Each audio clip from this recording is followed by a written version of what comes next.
I think we started the discussion with FVC many years ago, many months ago. That's why I'm very happy for this partnership. So why FVC? FVC is a value-added distributor across Middle East and Africa with a strong footprint in unified communication and video conferencing solutions. So we are convinced at Jabra that FVC is the right partner to help us to accelerate our growth in the region, and specifically in the intelligent video space, where it's our ambition to become one of the leaders in the region. That's brilliant, Nicolas. And KS, I'll come to you. Same question, but why do you think Jabra is such a good fit for what you guys are doing at FVC? Thanks, Mark. Thanks for the question, and yeah, it's great to be here. So first, I believe today, as a company, we've been very focused around Teams and Zoom in terms of offering this both to our complete partner community and through our partner community to all customers. And Jabra brings that extremely an excellent value proposition on audio, which actually differentiates itself in terms of its great, excellent audio it's got. And of course, we're very excited with the video lineup which they have, especially in the new white video lineup. They're the first ones to be recommended on the Microsoft Front Row Experience, where we feel there's going to be a great opportunity, a tremendous opportunity how this is going to be actually being adopted, and we can actually see a great potential of this a growth of this particular solution across the region. So Jabra comes in a really good fit, not only from an audio side, but also from the video side in terms of what they're offering, especially with the new video intelligent capture they can actually bring across.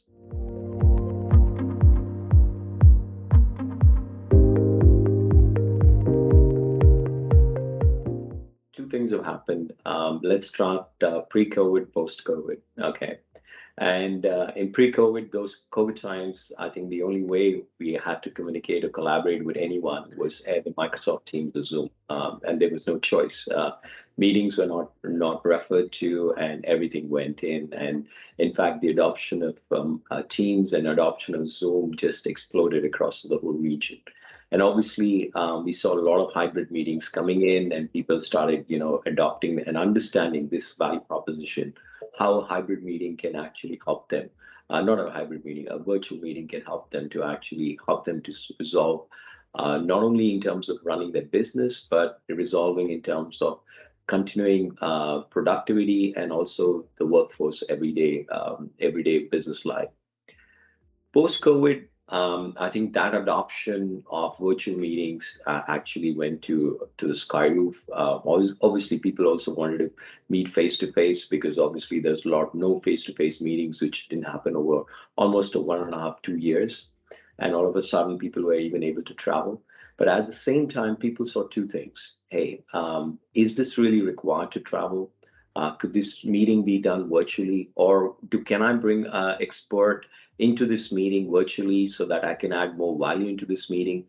So this whole paradigm shift changed, where you started seeing hybrid meetings, hybrid collaboration, and also companies started adopting a much more efficient way of running even the real estate space, where they said, okay, you could do 2 days from home or 3 days at work, or likewise you could do the other way around, 2 days at work and 3 days from home. They saved on real estate space. They also made sure that they actually saved on employees' traveling time, and they got a better productivity out of this. So this is something which today I think is completely accepted. A hybrid meeting is part of your daily life, and virtual meetings start on right from 8 o'clock in the morning. You save time, you actually are more productive, and you're more focused. So I think this is where we see hybrid meeting continuous growth, and I think this is going to go completely explosive, and this is the new way we have to accept in the norm of how business is going to be conducted on a day-to-day basis. Yeah, absolutely, KS. Absolutely superb, again, broad overview of your perspective. Nicolas, would you echo the sentiments expressed there by KS, or are you looking at it any slightly differently, or would you sort of concur with what KS has said? Yeah, exactly, Mark. I can simply echo what Parag said. I think hybrid is the new normal, and the majority of the meetings are now hybrid, especially at the start of the pandemic, many companies had to improvise, and people were basically happy when they could hear and see their colleagues at all. So now we see that all the expectations are growing, and companies are looking for solutions, easy to use, scalable, secured, and that can deliver the best hybrid work experience.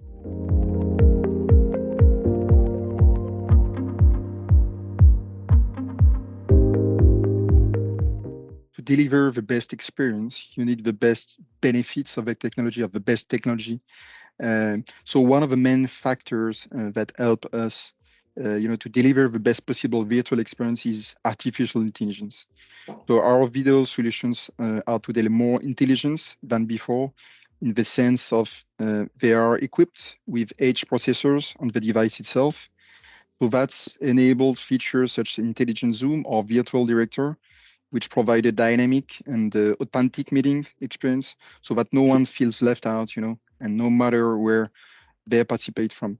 And on top of that, we are constantly improving our device by updating, software, making the device feature-proof.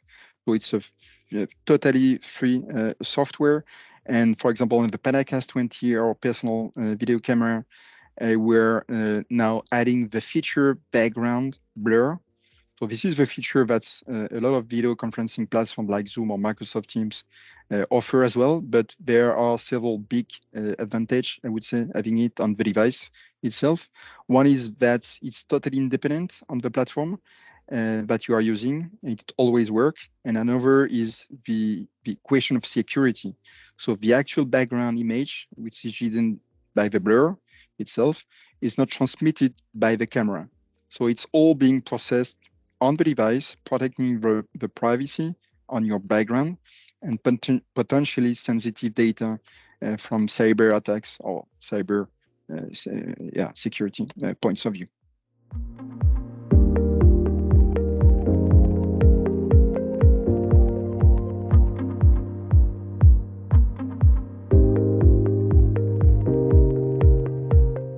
I think hybrid work is here to stay, and we won't be back to normal like before the pandemic. Yeah. So the use of technologies, of course, it's really key. So it's true that fully virtual or fully in-person meetings are easier to execute on a technical level. But there are many really good reasons why you shouldn't shy away from hybrid collaboration in the long run. We are working closely, of course, with Microsoft and Zoom to enhance the in-room experience as well as the remote experience. So the problem currently is that the majority of the small and medium-sized room are not equipped with the right video conference solutions at all, at least not yet. So that's where we see a big potential. And when you see today that we can enhance the experience with Microsoft Teams dynamic composition, as an example, where everyone is seen equally on the screen, whether you are virtual or in a meeting room. So that's the kind of example where technology help to convince those who are still skeptical to change with the technology. Yeah, that's brilliant. That's a fantastic illustration and example of how you can enhance that experience, and interesting to hear that you're working closely with Microsoft and Zoom to sort of deliver that experience. KS, I'll bring you in on the same question. What's your sort of perspective on that skepticism that still is prevalent among some companies? Okay, so Mark, I've been in the video collaboration industry now for 30 years. Okay. So in a way, I'm probably a little bit of a veteran out there. So my response to it would be a bit, slightly taking all that experience into account. So we used to have this extremely expensive solutions with $50,000 a piece. Okay, and I'm talking about companies like Pichatel. I don't know if you heard of this company also. These got bought over by Poly, they later to Plantronics, and then later now HP and all that. So these guys used to run a big $50,000. There used to be systems with COM cards and those kind of solutions and everything. Now all that dramatically, we had different price points kept on decreasing, but then obviously the price points went to close to about, roughly started. Now this is pre-COVID. You still were running around $10,000 for a system solution, typically, which is happening. Then during COVID, the whole market changed and everything went into a video bar. It was almost like getting across a video bar to each and every meeting room. And the average price would basically be anywhere between $1,500 to $2,000. Okay. And then plus and plus, maybe you add some this thing, or $1,500 to maximum $2,500. Then all of a sudden, that thing which was video conferencing was only for a big boardroom or only for specified rooms. All of a sudden that exploded tenfold, and that same budget, which was $10,000, could now be split to 8 to 9 meeting rooms. Okay, and all of those could actually have populated with that meeting rooms. So that environment completely changed, thanks to everyone coming with a very easy plug and play solution in terms of hybrid. Now, second is, yes, today, what's the biggest thing which video collaboration brings on the table? Okay, that brings the one most important thing which all of us are running behind is time. Okay, time is the essence of us, all of us, to basically, we try and capture time. Yes, if I were to pop up for a meeting, which is only 5 minutes drive, and then I come back, yes, I can understand. But today, if I were to take an hour and a half to get to a meeting and another hour and a half, probably for a 2-hour meeting, okay, can that be done by Teams or Zoom and get the same experience? I'm not saying that face-to-face meetings will go off, everything is going to be there. There is definitely, between a face-to-face meeting and a hybrid meeting, there'll be a lot of meetings which will be collaboration, and there'll be meetings which will be very essential, will be face-to-face meeting. So we're talking about a very strong, productive communication tool, which is allowing a human individual to actually manage his time much more efficiently and actually give the same experience as much as close to a face-to-face meeting, which is required. So this is something which is exploding, and I believe today, with even companies looking at the most essential thing in terms of reducing cost, being more cost effective, being more cost efficient in terms of how they actually go ahead to their business. Today, collaboration provides an extremely essential tool. It's must to have. It's no more a luxury. It's no more a good to have. It's an essential tool for today every business to have it within their domain to actually be more competitive, being more productive, and also being more cost effective. So this is just going to explode. Okay, so this is okay. The cost barriers were very high earlier. Like I said, it came down, and now it's down to a point where we can really go after some good stuff. And just to even go one step further, in the COVID time, it was just plug and play.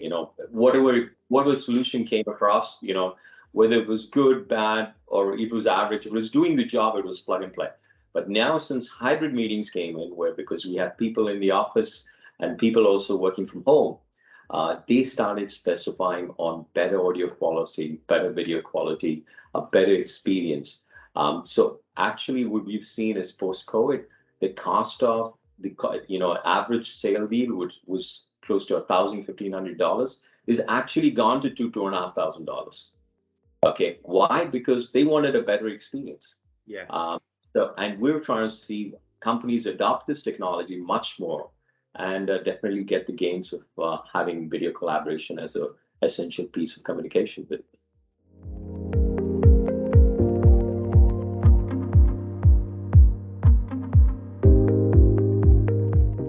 Audio, of course, is part of our DNA since more than 150 years now. So I've talked about the visual part of the hybrid meetings, but obviously we shouldn't forget how important audio is, and it's absolutely crucial, to hear your colleagues crystal clear, and also to be heard and to be understood. So, as you said, we are known for our expertise in the audio field. So Jabra has become leader with headsets, initially for call-centric jobs, and we have grown, with the rise of modern work. So in our portfolio now, I would say we have also speakerphones, we have also earbuds for professionals and also for consumers. And we are very strong in microphone technology and noise cancelling. So today we work from anywhere. If you have at least a good PC, a good internet connection, a good headset as well. And with our Jabra Evolve or Engage headset, you can cancel the background noise around you, so that only your voice will be transmitted during the call. So on top, you can also understand the other side perfectly, because it's really key to be heard. So again, with our solutions, I think we can work and take calls from anywhere. And now we are building this on our knowledge and our expertise, also when we are developing the PanaCast 15. So it's an all-in-one, I would say, video bar. So you don't need extra speakers or microphones, which is really practical and less costly, again. So we have eight beam-forming microphones, which are capable of picking up, the voice perfectly. And a lot of intelligent features are connected to voice detection. So the intelligent zoom, for example, zooming into the person that is actively talking. And this is only possible thanks to these microphones and our intelligence algorithms. So more will come in the near future in our roadmap, and you will see. So be patient, but you will be probably impressed in the near future.